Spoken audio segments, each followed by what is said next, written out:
Hi, it's Rabbi Jeremy from Machar, and this is our Words on Wednesday for the week right before Yom Kippur. Now, I know, I'm filming this on Thursday. Weird things happen to people's schedules sometimes, but it's still about words, and you can watch it on a Wednesday, so I guess it's kind of a Words on Wednesday. I know, I didn't convince you. It's okay. But we've been talking about Rosh Hashanah and Yom Kippur for the last couple of weeks, and now Sukkot is coming up. So Rosh Hashanah is on the first day of the month of Tishrei. Yom Kippur is on the 10th day. Sukkot is on the 15th day. So the full moon is when Sukkot starts. And Sukkot runs for 7 days, according to the Torah, in the Diaspora, in places outside the land of Israel. Lots of people celebrate for 8 days because there's some unsureness on the part of the ancient rabbis as to what day things were really starting on. In humanistic Judaism, we mostly go with 7 days because we have science and we know how the calendar works. But since we're talking about Sukkot this week and next week, because Sukkot starts toward the end of next week, now is a good time to talk about words related to Sukkot. And there are 2 words that we have today. One of them is Sukkah, and there are a bunch of other words that are related to the word Sukkah, so we'll talk about all of those together. And then there's another word that isn't actually a Hebrew word, but we'll talk about it anyway, and that word is Ushpizin, but we'll get to Ushpizin when we get there. First, we will talk about Sukkah. So, Sukkot, celebrated in Sukkah, and the idea is in the Torah. The Torah says that the Israelites were supposed to observe a holiday where they would live in Sukkot. What are Sukkot? Sukkot is the plural of Sukkah. So they would live in a Sukkah. What's a Sukkah? A Sukkah is a booth. That's one possible translation of it. Tabernacle is another possible translation of it. Tent isn't quite right. Shack isn't quite right. As we get the Sukkah from the rabbis, because they figure out a lot of the laws on this stuff, what the rabbis said the Sukkah should be is a structure, not permanent, not just a tent that you can knock down, with 2.5 or more walls, and with a ceiling, a roof that when you look up, you can see the stars in the sky through that ceiling. Okay, so what does all of that mean?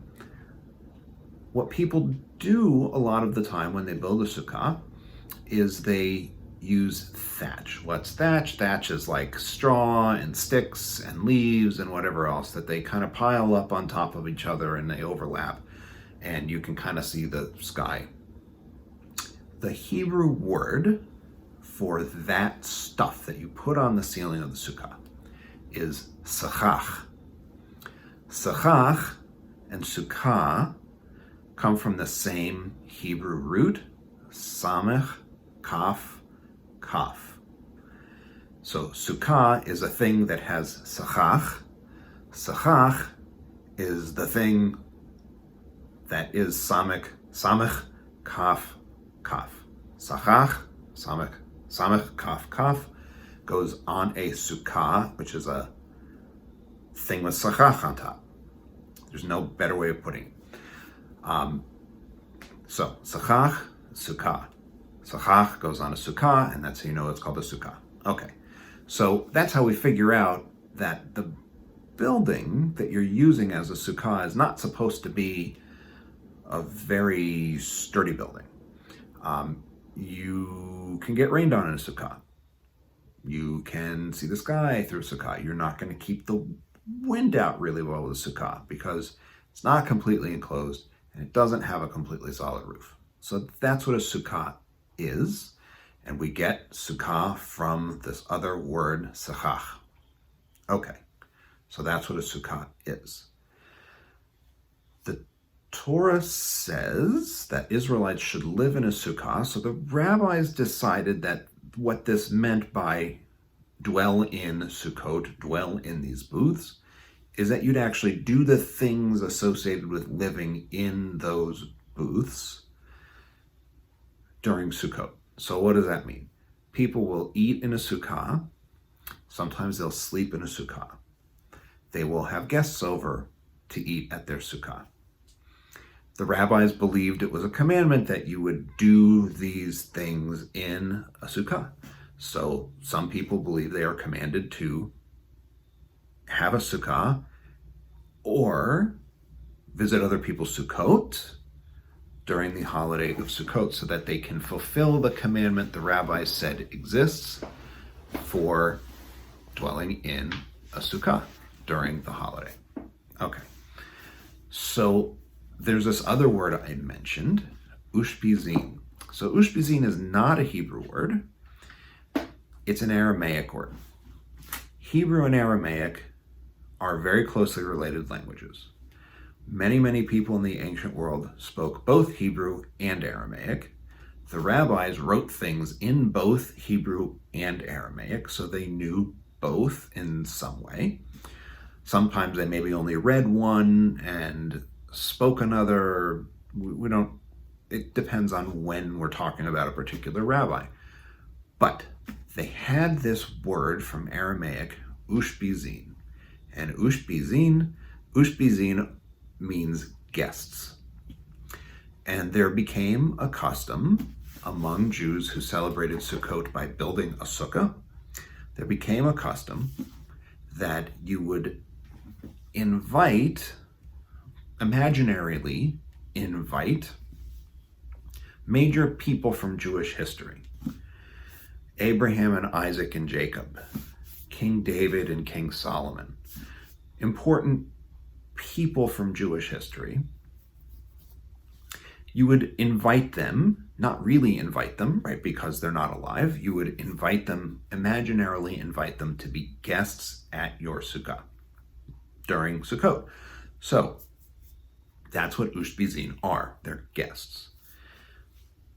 Why this matters is that it tells us a lot about customs that ancient Jews had and medieval Jews had and many modern Jews had about having guests and taking care of guests.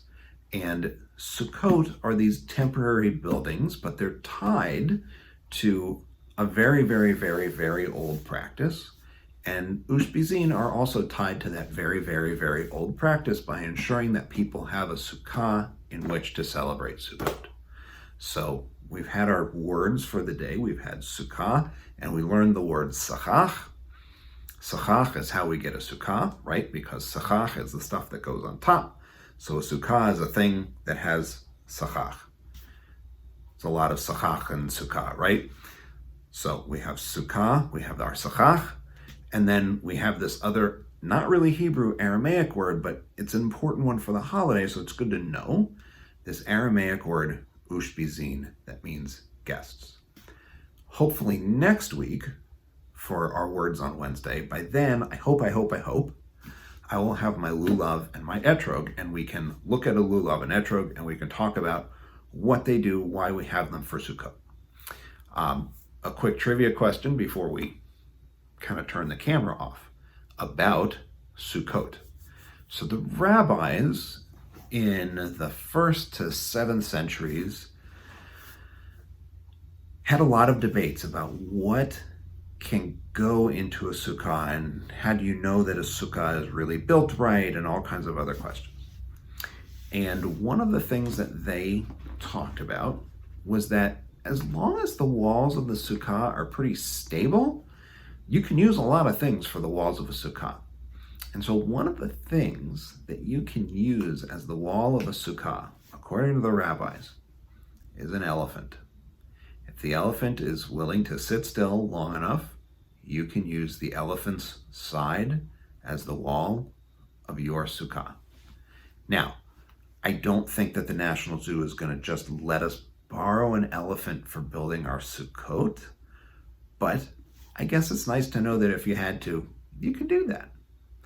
So, sukkah, sachach, Ushpizin, and that weird thing about being able to build a sukkah using an elephant as one of your walls. I hope I'll see you again soon. Bye.